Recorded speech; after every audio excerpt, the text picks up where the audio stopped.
don't you love electricity? It gives us AC, it gives us the internet, it gives us all kinds of things. But it's completely out of our control unless you do what I'm going to talk about in this video. The more control you can take back, the less dependent you are on the system. And I'm not talking about being completely off grid, okay? I'm talking about having a little bit of control so you can live a life of normalcy even when something that you relied on forever is suddenly taken away from you. So let's talk about it. Did I get this?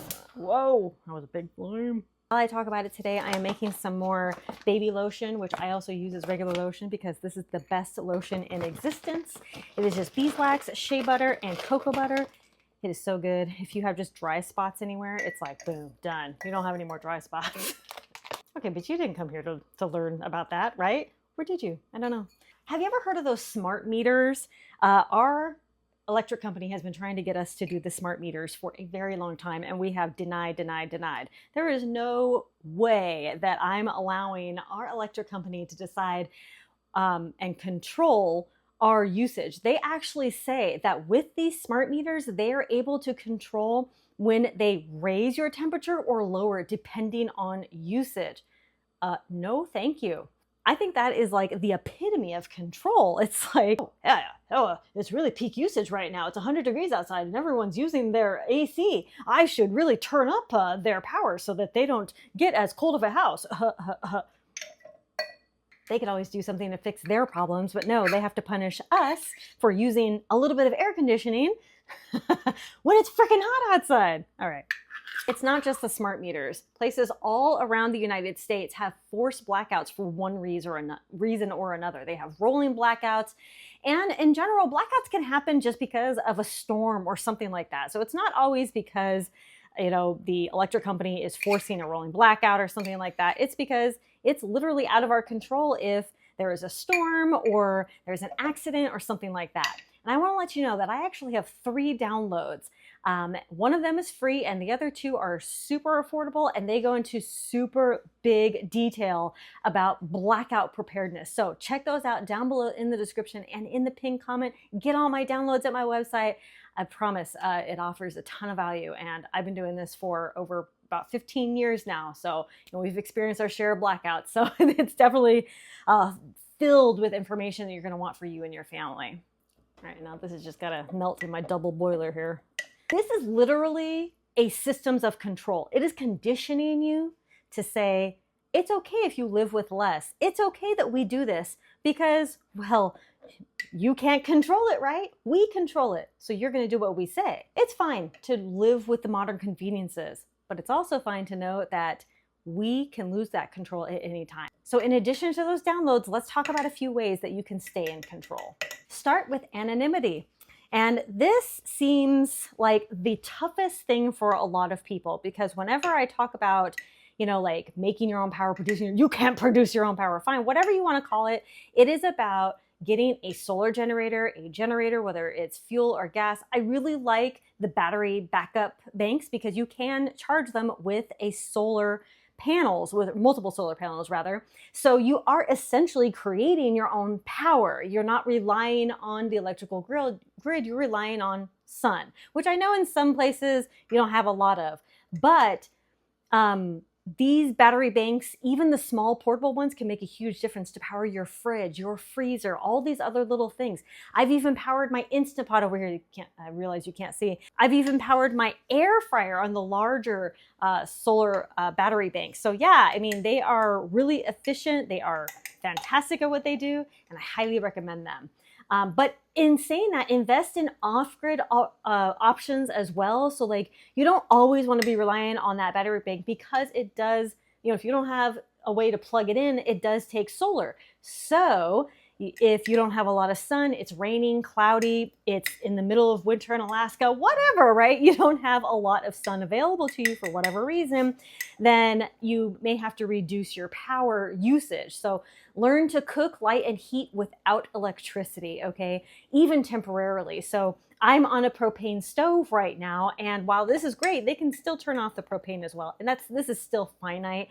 Like if the electricity would go off for a super long time, propane would work, but for a period of time, depending on what's going on. And then, you know, like having propane, like a Coleman stove like this, that's a really good option, except it also takes propane, something you have to stock up on. Cooking with like little wood fired stuff like this, or like a little solo stove or something like that, cooking over a fire is great because you can generally find wood. I find a bunch of wood just in my own backyard using just little twigs and stuff. So, you know, have lots of ways for cooking. And then you can have candles, in which I stock up on beeswax, so much beeswax, so that I can make my own candles, and I can make my own wick out of cotton. You just use any cotton shirt to make wicks. That's literally all you do. It always get hot.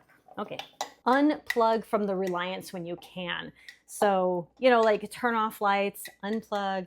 You know, it's so interesting because when they send us our electricity bill, even if we don't use a single bit of electricity, they're charging so many taxes. Like I could use 0 electricity and still be paying $100 a month just for being connected to the grid. I think that's outlandish. I mean, that's outrageous. It is. It's crazy that they can get away with all these taxes and things. And then on top of the actual uses that I use, you know. Anyway, test your setups.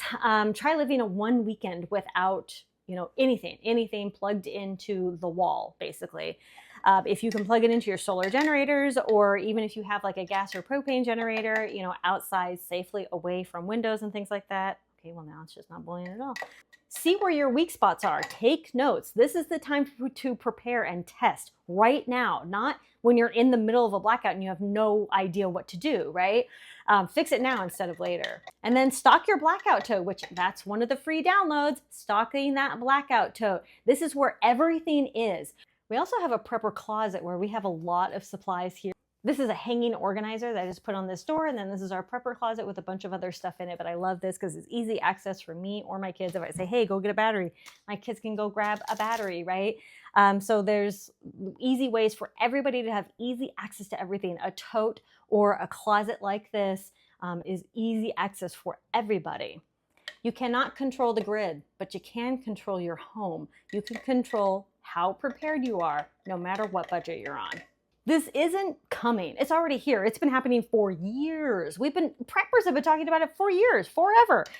And if you're not prepared for a blackout for just a couple hours, think about a few days. Okay, it's gonna get way worse, especially when people can't have the convenience of making coffee. You know, like they don't know how to make coffee outside of their coffee maker.